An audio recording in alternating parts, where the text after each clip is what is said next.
अस्सलाम वालेकुम बच्चों। जी मेरे नन्हे मुन्ने प्यारे प्यारे दोस्त कैसे हैं? ठीक ठाक है, मज़े से हैं? क्यों भाई आज तो कुछ उदास उदास से लग रहे हैं। हाँ, जब मुझे पता चल जाता है कि जब आप उदास होते हैं या इस तरह से गमगीन होकर बैठे हुए होते हैं तो मुझे समझ में आ जाता है कि आपका मूड क्या है। जी मैं आपकी दोस्त हूँ ना, मैं आपको अच्छे से समझने लगी हूँ कि आज मेरे दोस्त मुझसे क्या चाहते हैं। कैस करूँ कि आज आपका दिल क्या चाह रहा है? हाँ बताऊँ मैं आपको। जी आज आपका दिल चाह रहा है कहानी सुनने को, है ना? जी देखा, मैं पहचान गई कि आज आपका दिल चाह रहा है कहानी सुनने को। चलें भाई, अब आज कोई काम नहीं करेंगे। जब मेरे दोस्तों का दिल चाह रहा है कहानी सुनने का तो मैं भी अपने दोस्तों को कहानी सुनाऊंगी। बहुत मज़े की कहानी सुननी है। चलें जी, बस अब मुँह ठीक कर लीजिए। जी चलें जी, अब हम सुनते हैं कहानी। कहानी बड़े मज़े की है और से सुननी है, समझनी है, क्योंकि उसके बाद हमने क्या करना होता है भाई? कहानी सुनने के बाद क्या करेंगे?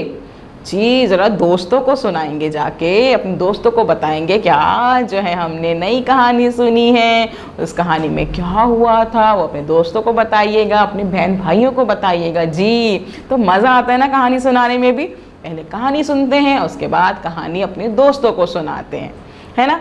चलिए जी, पहले ऐसा करते हैं कि कहानी देखते हैं कि कहानी में कौन कौन मौजूद है। तस्वीर देखेंगे ना पहले, उससे पता तो चले कि आखिर कहानी है किसकी, किसकी कहानी में आपको सुना रही है, कौन कौन मौजूद है कहानी में, तो कहानी सुनने का ज़्यादा मज़ा आता है ना भाई? चलिए जी, उसके लिए हम क्या करेंगे, हमारे पास मौजूद है हमारी अपनी किताब। जी हमारी अपनी ही किताब में इतने मज़े की कहानियाँ मौजूद होती हैं, उसी को सुनने में इतना मज़ा आता है ना जी। तो हम क्या करते हैं, हम अपना बाब नंबर 4 खोलेंगे, सफ़ा नंबर 21 और 22 खोलेंगे और उसमें मौजूद हैं मज़े की तस्वीरें। देखते हैं क्या क्या है इसमें। क्या है भाई? कहानी का नाम है अनोखा ख्याल। कहानी का नाम है अनोखा ख्याल, अनोखा ख्याल। जी और कहानी में कौन मौजूद है, ये क्या नज़र आ रहा है भाई? जी मुझे तो ये कोई चूहा सा लग रहा है, चूहा। हाँ देखिए यहाँ पे ये इतने बहुत सारे चूहे नज़र आ रहे हैं। ओहो, यानी कि कहानी जो है वो चूहों के बारे में है। बहुत सारे चूहे हैं यहाँ पे भाई। आगे देखें तस्वीरों में तो भागड़ बिल्ले की तस्वीर भी मौजूद है यहाँ पे, और यहाँ पे जो है और भी बहुत सारे चूहे हैं। यानी कि इसमें कुछ मज़ेदार सा होने वाला है। चूहे मौजूद हैं, भागड़ बिल्ले की तस्वीर मौजूद है और बहुत सारी चीज़ें मौजूद हैं। और अनोखा ख्याल इस कहानी का नाम है। इसका मतलब है कि बहुत ही दिलचस्प कहानी है। चलें फिर ज़्यादा देर नहीं करते और कहानी का आगाज़ करते हैं, है ना भाई? चलें कहानी सुनना शुरू करते हैं और से सुननी है कहानी। चलें। राजू चूहे का कोई दोस्त ना था, वो उदास रहता था। उसने दूसरे चूहों को खेलते देखा तो हाथ ऊपर किए, ज़बान बाहर निकाल, ए, मगर कोई इसका दोस्त ना बना।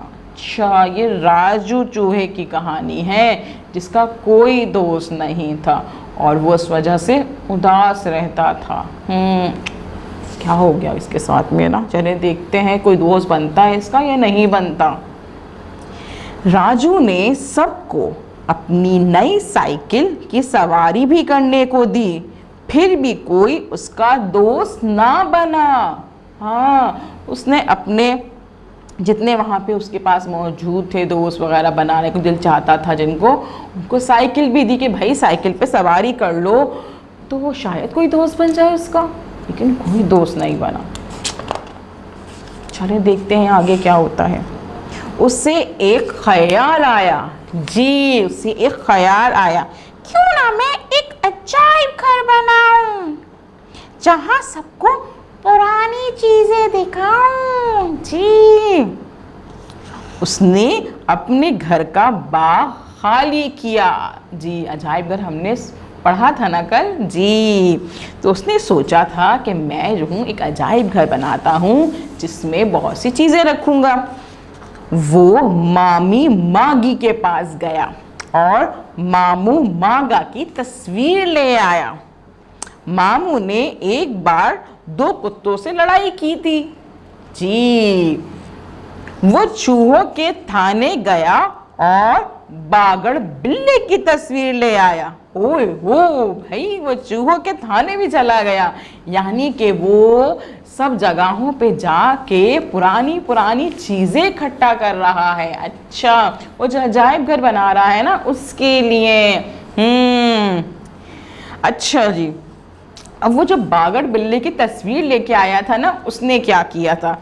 उसने जिसने 4 चूहों को खाया था। अच्छा, यानी कि वो ऐसी ऐसी चीज़ों को जमा कर रहा है जिसने पुराने वक्तों में कोई नया अच्छा काम किया था, है ना भाई जी। जैसे कि वो जो बागड़ वो थे हमारे पास, मामू मागा थे, उन्होंने क्या किया था? 2 कुत्तों से लड़ाई की थी।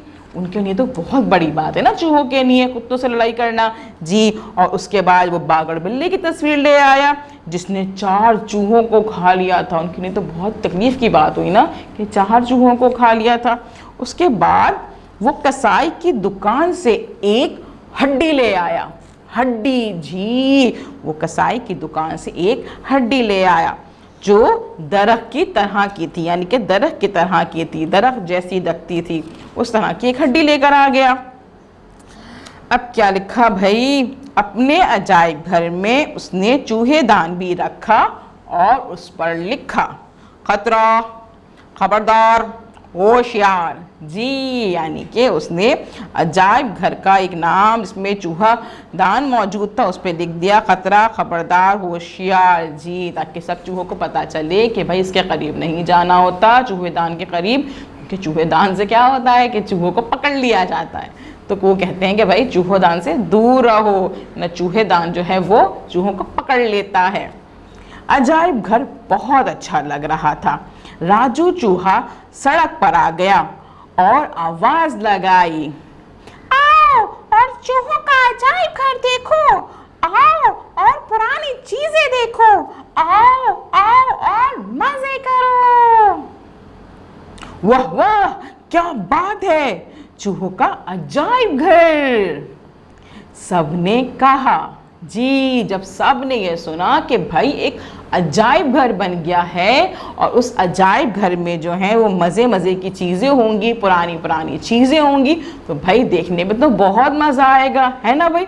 तो सब खुश हो गए। फिर क्या हुआ कि भाई कोई दोस्त बना उसका या नहीं बना, देखते हैं। बहुत सारे चूहे आए, राजू का घर दोस्तों से भर गया जी। वो बहुत खुश हुआ। तो भाई ये हुई हमारी कहानी कि जब राजू का कोई दोस्त नहीं तो उसने क्या किया, अजायब घर बना लिया जी। अजायब घर का सुन के जहाँ बहुत सी पुरानी चीज़ें मौजूद होती हैं तो वो देखने के लिए बहुत से लोग उसके घर पे आए, बहुत से चूहे उसके घर पे आए और आहिस्ता आहिस्ता सब उसके दोस्त बन गए, है ना मज़े की कहानी जी। अब आपने क्या करना है, अब आपने इस कहानी को बार बार सुनना है, बार बार सुनना है, ताकि कहानी अच्छे से आपको समझ में आ जाए और फिर आप अच्छे से अपने दोस्तों को सुना सकें, अपने पेरेंट्स को सुना सकें, और जब टीचर आपको कॉल करेंगी तो आप उनको भी सुना सकें कि भाई आज हमने जो है नई कहानी पढ़ी थी। कल हम मिलेंगे न्यू एक्टिविटी के साथ। अल्लाह हाफिज़।